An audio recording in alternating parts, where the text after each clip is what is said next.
Hello friends, नमस्कार। Bits and paddy में आपका स्वागत है कि हमारा व्लॉग है bits my wife and paddy is me.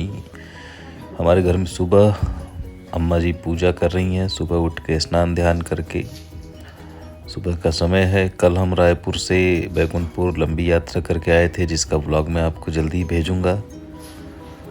और ये चाय का रंग देख के आपको भी लालच तो लग ही गया होगा, क्योंकि चाय में जब दूध डला हो और अच्छी पकी हुई चाय हो तो अपने आप चाय आपको आकर्षित करती है। और श्वेता इस बीच किचन में दिन की शुरुआत करती हुई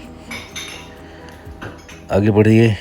देखते हैं अम्मा जी योगा कर रही हैं और उनकी उम्र 76 साल है और भगवान की दया से वो स्वस्थ हैं और बिल्कुल फिट हैं। और ये अच्छे खाने और योगा का कमाल है, कम खाना ही सूत्र है। उनकी उम्र 100 साल 150 साल हो, यही कामना है। आज दिवाली का दिन है और आइए इस बीच में आपको घर के बाहर ले चलता हूँ एक जायजा। हमारी गाड़ी खड़ी है और सुबह से यहाँ जानवर आ जाते हैं दरवाजे में रोटी की आस में। हर किसी को अपना एक आसरा होता है, तो ये बछड़ा आकर खड़ा है और ये इशारा कर रहा है कि मुझे रोटी दो। और ये टेबल कुर्सी ये बदनुमा नहीं है, ये एक इतिहास है। घर के सामने रखा हुआ ये टेबल कुर्सी बाहर रखा गया है, पुताई में काम आया होगा। हर एक सामान की एक कहानी होती है, उससे जुड़ा एक किस्सा होता है और ये सिर्फ बाज़ार से ख़रीद के लाया हुआ सामान नहीं होता। इस बीच श्वेता अपनी पुरानी अलमारी खोल के देख रही हैं जो उन्हें शादी में मिली थी, और इसमें साड़ियाँ ही साड़ियाँ हैं जो पिछले 20 सालों में इकट्ठा हुई हैं। और निश्चित रूप से हर एक साड़ी के साथ कोई एक किस्सा, कोई एक कहानी ज़रूर जुड़ा होगा। आज वो अपनी शादी की साड़ी निकाल रही हैं और तय किया है उन्होंने कि अपनी शादी की साड़ी ही पहनेंगी। इस बीच सिद्धि सोकर उठ चुकी है, मानस भी उठ रहा है। 9:30 बजे सुबह का समय है और हमारी मेड सफाई कर रही है। तो इस प्रकार से हमारे दिन की शुरुआत। आज मुझे ज़रा हरारत सी भी है और ये मेरा कमरा जो शादी के बाद अलाट हुआ था, अब तो इसमें बहुत सारा सामान रख गया है क्योंकि हम यहाँ रहते नहीं हैं। और ये है मेरा बेड जो श्वेता अपनी शादी में अपने मायके से लेकर आई थी, उस समय का स्टाइलिश बेड और बहुत ही मजबूत, लेकिन अब फर्नीचर पुराना। अम्मा जी तुलसी तोड़ रही हैं। यहाँ वन तुलसी है, श्यामा है, ये श्यामा है, ये रामा। रामा तुलसी, हाँ, ये श्यामा, हरी वाली। हाँ, ये श्यामा। अच्छा। और ये रामा, ये वाली। ये पान की डलिया फिर जीवित हो गई है। कितना साल हो गया आपको पान खाते?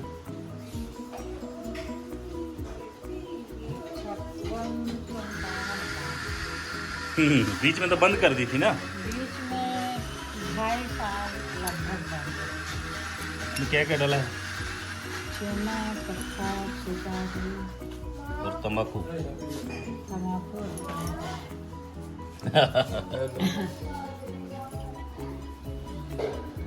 ये मानस है, इनको तो आप जानते ही हैं, सो के उठ गया है। और ये काकुल, क्या कर रही है? ये देवश्री है कहाँ से लाई? जो अब सीए बनने वाली है किस चीज़ का फूल है? और आर्टिकलशिप कर रही है। मोगरा जैसा है, वाइट फूल। फूल तोड़कर लाई है दिवाली की तैयारी में। आप क्या बना और रही ये हैं? मेरी भाभी जी हैं, खाने की तैयारी। सुबह बड़ा के दाल का। 11 बजे के आसपास का समय है और श्वेता मेरे को भी छोड़ के सब कोई कोई काम किसी न कर किसी रही काम हैं में लगे। किचन में। मेरे हमारा को छोड़ घर के है हर कोई कुछ ना पुश्तैनी कुछ घर, कर रहा है। जो कि नॉर्थ छत्तीसगढ़ में है। बेटी सिद्धि जो परिवार में सबसे छोटी है, वो अपनी दादी से कोई सलाह ले रही है। उसे कोई एलर्जी सी हो गई है, दादी कुछ बता रही हैं। जॉइंट फैमिली का यही मज़ा होता है, सब मिलजुल कर रहते हैं। जबकि घर की महिलाएं दीपावली की तैयारी कर रही हैं और दिन के खाने की। चलिए मैं आपको बगीचे में लेके चलता हूँ। वैसे तो बगीचे के लिए पूरा कवरेज लगेगा, पर मैं आपको आज ऐसे ही दिखा देता हूँ जहाँ कई तरह के पेड़ लगे हुए हैं, खासकर आम के, नारियल के और सजावट के। पर ये बेल खास है, ये पान की बेल है। और ये मैंने एक पान का पत्ता तोड़ लिया है। आप देखिए,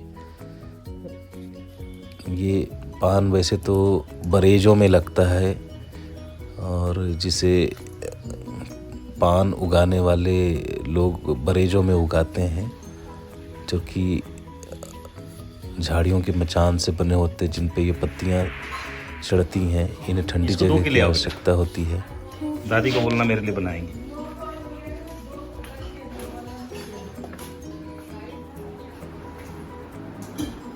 मानस क्या कर रहे थे?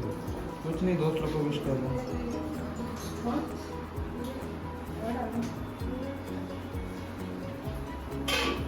चाय तो नहीं पियेंगे? पी सकते हैं। अभी तो दादी बोली पान था। नहीं, वो पान कौन सा पान का पत्ता? बड़ा हो गया वो पान का पत्ता तो पीछे पूरा पेड़ में भी चढ़ गया है। गमले में साइज छोटा है, गमले में साइज छोटा है।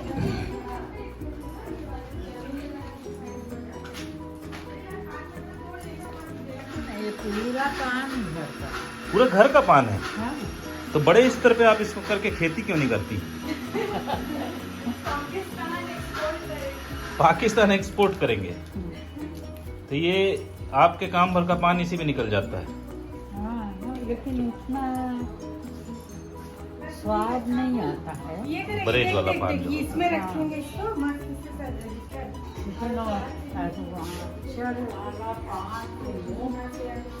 कौन सा अरुणाचल वाला पान? तेज पान होता है ना, असम वाला।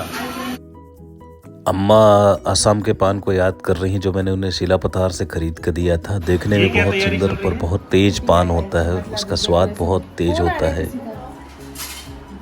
सब याद ये में क्या है। करोगे? इसको हम लोग सजाएंगे परात में, थोड़ा सा डेकोरेशन के साथ। पान पत्ता देखो, परात के हिसाब से पान पत्ता तोड़ लेंगे।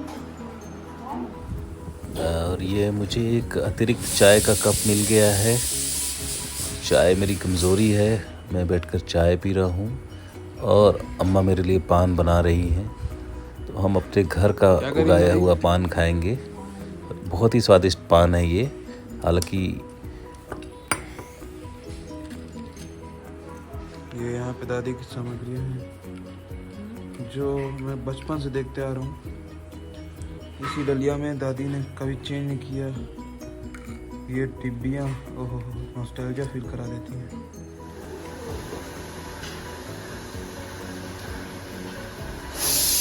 घर का पान। तो आज का स्पेशल पान सबको नसीब नहीं हुआ। थैंक यू दादी। वो मेरा फ़ोन। मस्त पान है घर का। तुम लोग तो एक एक पान खा के देखो। अरे दादी यहाँ पे खाई हूँ मैं, कितना बड़ी नहीं, ये अपने घर का पान है, पीछे खेत में लगा है। फिर भी खाती।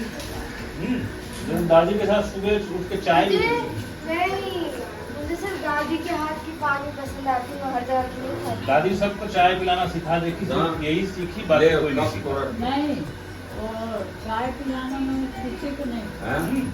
थोड़ा सा तो देती थी ना। नहीं, मैं ही बगल में बैठी, दादी दादी मेरे को भी दो। पान बहुत बढ़िया पान बना। पान सुखा। वाह, ये तो अच्छी बात है। डालो बड़ा एक इसमें, कैसे बनाते हो? ओहो, एग्जाम चल रहा है। मेरा भतीजा किचन में उड़द के बड़े बनाने में अपनी मम्मी की मदद कर रहा है। ये इंजीनियरिंग के तीसरे साल में है, रायपुर में इंजीनियरिंग कर रहा है और हम इसका बड़ा बनाने का स्किल देखते हैं। आइए। किसका बड़ा है? उड़द का? उड़द है। So what is the food is the? बताओ, क्या क्या बनाया आज खाने में? आप बढ़िया, आप बताइए। खाने में है सूरन की सब्जी, वड़े, दाल, आलू परवल की सब्जी और रोटी और राइस। आलू परवल की सब्जी तो दिख नहीं रही है। मैंने ली नहीं है वो सब्जी, उसमें आलू है। आलू और परवल की सब्जी, दाल, और ये क्या है? सूरन की सब्जी। सूरन को जिमीकंद बोलते हैं कि वो अलग है? वही है। राइस और बस रोटी रोटी। नहीं ली। ओके, चलो हम भी मजा लेते हैं खाने में। मैं अम्मा जी के साथ बैठ के दिन के खाने का आनंद उठा रहा हूँ। घर के खाने का मज़ा ही कुछ और है। बढ़िया बनी। और जब हम परिवार के साथ होते हैं तो अक्सर पूरा खाना बनता है। जब अकेले होते हैं तो कई बार बहुत सारे काम रहते हैं और शॉर्टकट में खा लेते हैं। तो जॉइंट फैमिली में इस तरीके से बैठ के खाने का मज़ा ही कुछ और है। नहीं तो ये वैसे गले में फिर खुजली करते हैं। गला ठीक। हाँ, हाथ में। अच्छा, क्या फायदा करता है? ऐसी सब्जी पेट साफ। इसका भात का सब्जी, अचार हुआ और कढ़ी भी बनती इसकी। कढ़ी। ये सूरन जिमीकंद या ओल है जो दीपावली के दिन खास तौर पे बनता है। अब महिलाएं घर की सजावट की तैयारी कर रही हैं और ये फूलों की मालाएं तैयार हो रही हैं और घर को कैसे डेकोरेट किया जाएगा उसकी थालियां हैं। और ये भी सेम। आप लोग इधर देखिए, दोनों से चीज। रंगोली नहीं बनी अभी? अच्छा, अब बनेगी। ये पुरानी रंगोली है, ये साफ होगी। अच्छा, और ये पेड़ आज बाहर लगाए गए दिवाली के लिए स्पेशली। माला कहाँ से आई है? मार्केट से। अच्छा, काकू तुम्हारा क्या इसमें प्रोग्राम है? मेरी एक रंगोली बन रही है पीछे तुलसी के पास। अच्छा, तो वही तुलसी के पास वाली हम लोग रिकॉर्ड कर। मालाएं लटकाए जाने के बाद अब ये रंगोली बनाने का जॉइंट वेंचर चल रहा है देवश्री का और उसकी चाची का।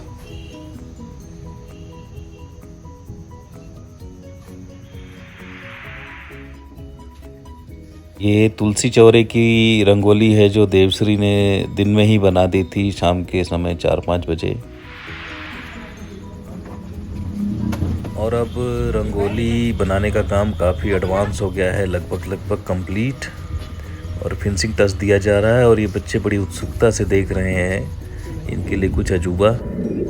और दोस्तों, अब हम ये चल पड़े हैं बैकुंठपुर के पटाखा मार्केट। शाम के 8:30 बज रहे हैं, दिवाली का दिन है, तो निश्चित रूप से भीड़ अब कम होगी क्योंकि पटाखे की ख़रीदारी जो है वो नरक चौदस के दिन और दीपावली के दिन में हो जाती है और दूर दराज से लोग आकर पटाखा ख़रीद कर ले जाते हैं। हम दिवाली के दिन लेट ही जाते हैं, जिससे हमें पटाखे सस्ते भी मिलते हैं और हम इत्मीनान से ख़रीदते भी हैं जब भीड़ कम होती है। ये बैकुंठपुर का पटाखा मार्केट है और हमारे साथ हमारी मौसी का बेटा टिंकू भी आ गया है, विभांशु, जो कि अपोलो हॉस्पिटल बिलासपुर में कार्यरत है। और हर साल हम साथ ही पटाखे ख़रीदते हैं। पटाखे के बाज़ार में पटाखे की दुकानों का जायज़ा लेते हैं और इसके बाद फिर पटाखे ख़रीदते हैं। तो किशन, मानस, सिद्धि और टिंकू पटाखे की दुकानों पर पहुंच चुके हैं, लेकिन उन्हें कुछ मज़ा नहीं आ रहा है और उन्हें ऐसा लग रहा है कि यहाँ पर पटाखों के दाम ज़्यादा लगेंगे, तो वो कुछ दूसरी जुगत में हैं। आजकल यहाँ पे बहुत से आतिशबाजी विक्रेता हो गए हैं, लेकिन हमारे समय में जब हम बच्चे थे तो 2 ही विख्यात आतिशबाजी के व्यापारी थे। हमारे समय में 2 ही आतिशबाज प्रसिद्ध थे, एक रब्बान आतिशबाज और दूसरे जहूर आतिशबाज। और इनके परिवार ही, जो कि रीवा से आए हुए थे, यही आतिशबाजी का काम करते थे। ये लोग खुद पटाखे बनाया करते थे और बाकी लोग शिवकाशी के पटाखे बेचते थे। ये शहीद आतिशबाज जो आपने बोर्ड देखा, ये मोहम्मद जहूर के परिवार के हैं। बाबू कहाँ? बाबू हैं? बाबू नहीं लगाता। ये बैकुंठपुर के इतिहास के सबसे पुराने पटाखा व्यापारी हैं। आपके पिताजी क्या नाम था? मोहम्मद जहूर आतिशबाज। तो बैकुंठपुर के सबसे पुराने पटाखा व्यापारी, लगता है 60-70 साल हो गए। रीवा से हैं आप लोग ना? और आप शहीद ये बैकुंठपुर के सबसे पुराने पटाखा व्यापारी हैं, इसलिए इनको खबर कैसा है इस बार का बिजनेस? अच्छा देसी पटाखे के निर्माता। नहीं रेट देखिए, व्यवहार होना चाहिए, सामान पब्लिक को तो आएगा सर। तो मैं बता दूं कि मेरी शादी का पटाखा भी इन्हीं की दुकान से गया था और बाबू भाई लेके गए थे। बाबू दुकान नहीं लगाते, शादी का काम चलता है अभी। ठीक है शहीद भाई, बहुत बहुत धन्यवाद। रात के तकरीबन 9 बज रहे हैं और अब पटाखों की दुकान पे भी भीड़ कम हो चली है, पर बच्चों को यहाँ से पटाखे नहीं लेना है तो वो मुझे दबाव डाल रहे हैं कि मैं कहीं और चलूँ। इस बीच सिद्धि कुछ फनी वीडियो रिकॉर्ड कर रही है। और बिट्स एंड पैडी ने अभी आपके लिए पटाखा बाज़ार का कवरेज किया है। आप देखिए यहाँ पे पीछे पटाखों की दुकानें लगी हुई हैं और ये बैकुंठपुर के सारे पटाखा व्यापारी जो पिछले 20, 25, 30 सालों से पटाखा बेचते आ रहे हैं वो यहाँ पटाखे बेच रहे हैं। और ये जो पीछे दुकान लगी है ये रमन पटाखा कॉर्नर है, दोनों तरफ से ठीक सेंटर में ये दुकान है, बिल्कुल सेंटर में ये शॉप है। पर पटाखे की दुकानों में उतनी भीड़ नहीं दिख रही है अभी। तो किशन, राघव और टिंकू ने डिसाइड किया कि अब वो यहाँ से नहीं खरीदेंगे, वो थोक पटाखा भंडार जाएंगे। और इधर मेरे कुछ जानने वालों के भी दुकानें हैं, उनके यहाँ तो बिल्कुल नहीं जाएंगे। सिद्धि का कहना है कि उनके यहाँ हम बिल्कुल नहीं जाएंगे। चलिए अब हम आगे चलते हैं थोक पटाखा भंडार में। दोस्तों, बिट्स एंड पैडी ब्लॉग का दीपावली सेलिब्रेशन का ये ब्लॉग हम यहीं पे रोकते हैं और इसके बाद हम अगले भाग में आपको दिखाएंगे कि हमने कहाँ से थोक में पटाखे ख़रीदे और ख़रीदने के बाद फिर हमने घर आकर जॉइंट फैमिली के साथ बहुत ज़ोरदार दिवाली मनाई। और आप मुझे बहुत सपोर्ट दे रहे हैं, ऐसे ही देते रहिए दोस्तों। सब्सक्राइब करें और शेयर करें। थैंक यू, नमस्कार, हैप्पी दिवाली 2022।